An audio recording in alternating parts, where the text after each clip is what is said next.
I'm Norm Silverstein. Thanks for joining us. We're in good company today with Giovanni John LiDestri. Born in Italy, John came to upstate New York as a teenager, working hard to become a successful entrepreneur and fulfilling what many consider the classic American dream. Rooted in hard work and integrity, John's history in the Rochester area runs deep, with family ties to businesses like Hickey Freeman and Ragu that helped build our region. Today, LiDestri Foods is a very successful company, providing an economic boost to the entire area. It remains a family-owned business that continues to put the well-being of their employees and the wider community first. We are pleased to welcome John here today to talk about his amazing journey and to share the meaning he has found through his success and strong community ties. John, thank you for joining me today. It's an honor and pleasure to be here. And it's great to have you. You know, John, you really are the true American story. You came over from Sicily as a teenager, and you became a successful entrepreneur and now a leader of the business community. But where did it all start? Where did you grow up? Well, this year marks the 60th anniversary of us coming to the States as a family. I am the youngest of four siblings, and we came to Geneva, New York, because my uncle was there. And we were in Tusa, which is about to USA, in the province of Messina in Sicily. And my mom was more of the matriarch of the family. She felt that we would have a better future if we tried to come to the United States, and that's exactly what happened. And through some friends, my mom and my two sisters, they were seamstresses. They got connected to and found out that there was plenty of work here at Hickey Freeman. So we moved from Geneva to Rochester. So we had come here in September, and by December, actually, we had moved over to Rochester. Well, I understand that when you first came to Geneva, you were pretty popular. You were the new kid from Italy, cute. Was that part of the culture shock of moving?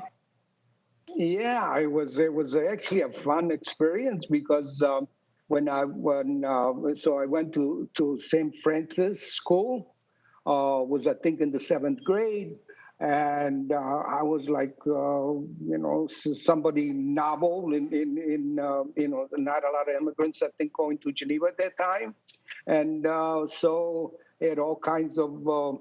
Especially girls, for some reason, they would come over to the house and invite me to go to the movies and offer to pay for me and all of this. So I thought I died and went to heaven in some ways. So when we came to Rochester, though, things reversed a little bit. I went to St. Michael's grammar school. And nobody really, I was not, I think there might have been a lot more people here, immigrants, that the kids did never really, did not get the same reception for whatever good reason that I got in Geneva. Well, your family did okay thanks to Hickey Freeman. I think you were starting to tell us about that. Yeah, my mom and my sisters, they got pretty much hired on the spot. So we had an income right off the bat when we got here. And again, we were very frugal about, we would go to the public market at the time. I remember walking to the public market with my dad and my mom. And, we would just, for very little money, you could go and get all kinds of fruits and vegetables and food. And I remember after school, I was the only one not working. So I would be preparing, peeling potatoes or whatever at 3:00 or after school, so that when the family would come home from work, that we would be supper, not that I would cook, but it would be prepped, if you will. Was that where you first got an interest in food? Because we have a great public market here, still considered one of the best in the country. Yeah, it was always interesting to me because I like to eat. It's one of my challenges. That John, a lot of people don't know that Ragu started here in Rochester and created a lot of jobs and helped a lot of people just like you who were looking for work. Can you tell us a little bit about the history of Ragu and Rochester? Sure. So the family started the business actually in 1936, and during the war, during World War II, they were told to make rations for the war effort, and then in 1955. They just struggled as a very small little company through the 50s until they went, instead of putting the sauce in cans, they started putting it in glass in 1957. And that is when really the thing started to really take hold. Ralph Canzano, he was one of the middle sons, kind of became the president of and the leader of the company as the father and mother were getting on in years. And so, out of the many, many regional pasta sauce companies that were all over the place, especially in the Northeast, Ragu broke out of the crowd, if you will. And again, between 1960 and 1970, had an explosive, exponential growth, which put him, which put him at the head of the pack and became the national brand at that time. In 1968, Ralph Canzano was my mentor and my surrogate father, if you will. He offered me a job on the C shift because they put a second production shift on. He says, Giovanni, he said, I really need somebody I can trust on the C shift.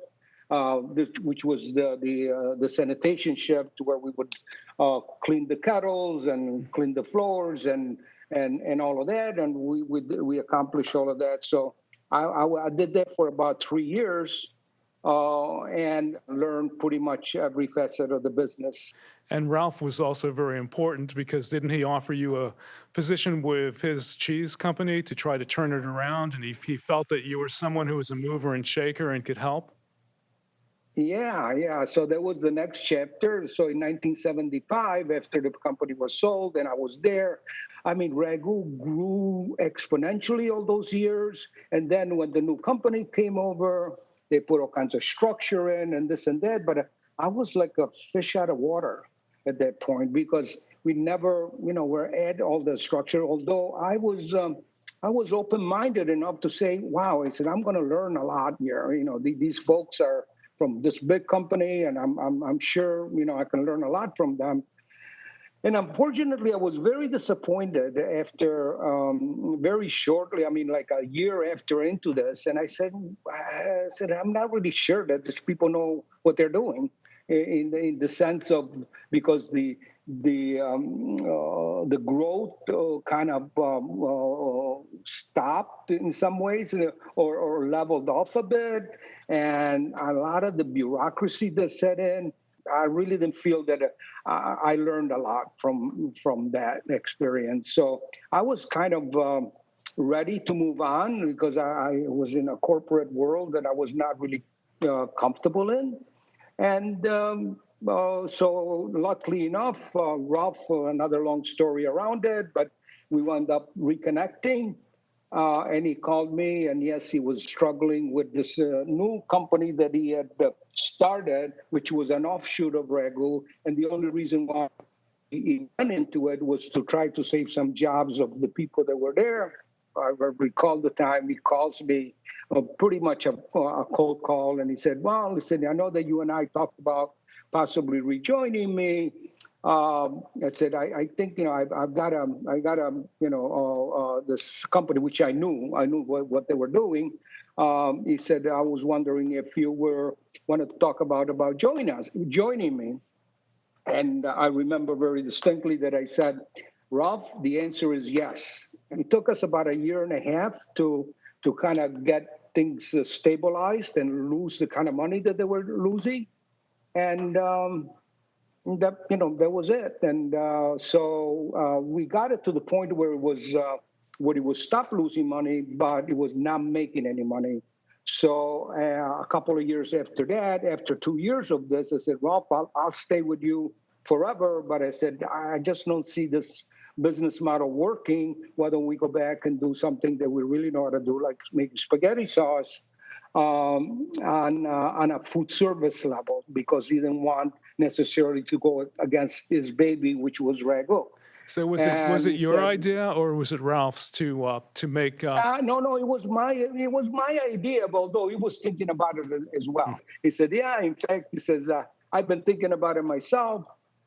He said, so, how much was it? Well, I said, give me $75,000 and I will, but I already, before I talked to him, I already had looked at some used kettles, some used equipment and all of that. And I figured that we could, we had the building where we were doing the cheese, and we had the boiler, we had a forklift. So I figured with $75,000 at the time, which is, I said, we can probably get started. And that's exactly, this is okay, 75,000, not a penny more. I said, okay, you got it, which is really crazy because in today's world, here it is, many, many years later, I understand, but to put up a line today is a multi-million-dollar. I'm talking about $20 million to put up, and even a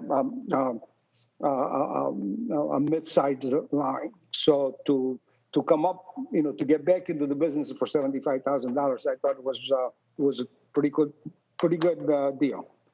It sounds like it. And how long was it before you found the niches that you're in now, making sauces for Wegmans and sauces for Paul Newman and many, many other different products that we see, but we don't really know are LiDestri Foods? Our first break was the connection with Paul Newman, where we started making Newman's own spaghetti sauce and then salsa. So that's been a great relationship, and that we had. I had a personal relationship with Paul Newman. Just another, I put him in the same level as Ralph, just a wonderful, wonderful person and human being. And so it was the kind of thing that just grew organically. We didn't set the world on fire, but it was like steady as you go kind of thing. And then we wound up opening up a plant in California because of Paul Newman, because they didn't want to ship the stuff, because a lot of the stuff really became popular in California and the West because of his name. And then so we opened up a small plant there. And then over the years, we have gotten into the beverage business and other things to kind of diversify our efforts and all of that. So we have grown exponentially, over the last maybe 20 years, more so than the first 20. But we now have about 1,500 employees in 4 different locations. We do a lot of work for the beverage side, and also in the still in our core business, which is spaghetti sauce and salsa. We do Tostitos, for example. We do White Claw, which is the new spike seltzer that is really trending and all of that. So we do a multitude of things.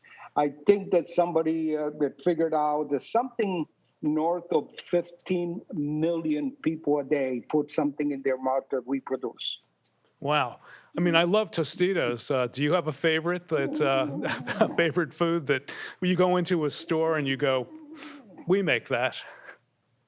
Yeah, I think, one of them is, going back, we have a great relationship with Wegmans.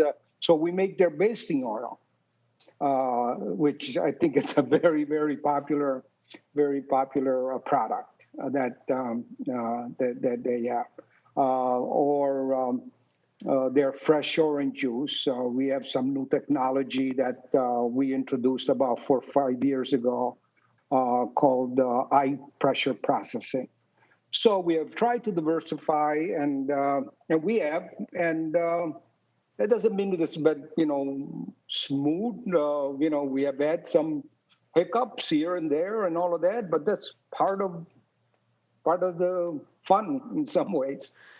John, you have a successful business and you have done products for Paul Newman, for Wegmans, for so many others. Hasn't another state or another city tried to lure you away? And if so, what keeps you here? Well, we do have a plant, a pretty sophisticated plant in Pennsauken, New Jersey. We have one in Fresno, California. But our core business is here. Rochester is always at what has been amazing is the work ethic. I think it was, the foundations with the big companies that were here and all of the successes that the Rochester region has had. And because of the investments, which, run into frankly, the hundreds of millions of dollars now, if you put everything together, everything is very, very expensive. These new lines cost, like I say, literally millions and millions of dollars. So it's not that you can just pick up and move. But on the other hand, we want to be here because Rochester is where we all started. Rochester has been my home. And the other thing is that Rochester has got this great infrastructure, water, sewage, treatment plants, and everything that a manufacturing enterprise like ours needs. You also have one of the coolest houses in Rochester, right on East Avenue, next to the Little Theater, and it's a house that was really designed for entertaining. And maybe you could tell us a little bit about that. Well, yeah. So we were living in Victor. And me and my dear wife, Dr. Cindy, we would be coming, be it to the RPO or to Little or to the concerts or whatever, or restaurants downtown, and we would be finding ourselves driving back to Victor on many occasions, and we just decided that it would be a cool thing to move downtown 10 years ago. We kind of were one of the first people that to try to come back downtown and make something out of that. And so we started looking around for a house and or a place. We thought we wanted to be right in the center, and we could never really find anything that we was opportunistic or that really suited us. And so we decided to build something, and this was a recording studio, although in the beginning on this spot was a tire store for Allman Chevrolet back in the 50s. And one thing led to the other, and wound up building something that we really absolutely enjoy. Yes, we built it to really entertain. And it's a pretty cool space that we really enjoy being here. Yeah, I don't know if you have kept track of how many receptions you've had at that house, but it has made a huge difference for so many organizations. And you mentioned your wife; she's been, such a wonderful addition to the Rochester area. And I have to admit, she was my past board chair, but I know she's doing a lot of work with Bill Valenti and Trillium right now. And people just really appreciate how much you've opened your home and really opened your hearts to the community. And it's something I hope you really appreciate and understand. Well, I appreciate it, but really, the thanks go to all the organizations that we try to support, because it's as they say, it's better to give than to receive, and we absolutely love it. I mean, we build it to entertain. We build it to be a very special place. So, if there is anything that we could do, I mean, for us is an absolute delight and pleasure to be able to do that. So, the thanks are not needed because we are not doing anything except just doing what we love to do. Well, this really is a family affair. You've got John Jr. and Stephanie as co-CEOs of the company, and of course your wife, Dr. Cindy, and her daughter Dylan working in the wellness area. It looks like there's going to be a future here for a long time with LiDestri, and I think I speak for a lot of people in the community when we say we'd like to keep it that way. But it does make me wonder, are you ever going to stop working? Well, yeah, we spend most of our time in Florida now, and we are fortunate enough that a lot of people come and visit us during the winter. No, I don't know that I ever worked ever. So whatever I do now, I do on the phone or whatever. So I try to keep an eye from a distance, and I'm trying to give. Stephanie and John all the runway that they need to do with the company, to grow the company, to keep it solvent, to take care of the employees. Like we always try to be engaged with the community. Well, John, I think I speak for a lot of us when I say thank you for all you've done for this community, and same to your wife, Cindy. And also, thank you for watching. You can also watch this episode and past shows online at wxxi.org. And we'll see you next time on Norm and Company.